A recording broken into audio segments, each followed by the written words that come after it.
সম্মানিত ভিউয়ার্স, আমি মুর্শিদ বিশ্বাস। আজকে একটি নতুন ভিডিও নিয়ে আবার চলে আসলাম। আজকে যে ভিডিওটি নিয়ে আসলাম, আমি এই যে দেখতে পাচ্ছেন, এটি আমার ছাদ বাগানের ড্রাগন গাছ।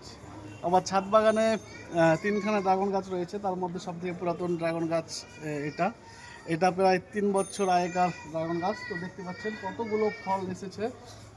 ফলের সাথে দেখতে পাচ্ছেন অনেক রকম করি, মানে ছোট থেকে শুরু করে এই যে একরকম, এখানে একরকম, এবং এই যে ফুল, মানে এ টু জেড সব রকম হয়েছে। তো আমি হতাশ হয়ে গেছিলাম, প্রায় 2 বছর এই গাছের কোনো ফল পাইনি।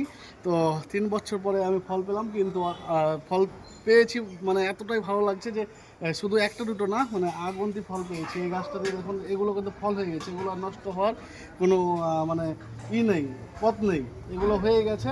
আর এই যে কড়িগুলো দেখতে পাচ্ছেন, এগুলো এখন দেখা যাক কতদূর কী হয়।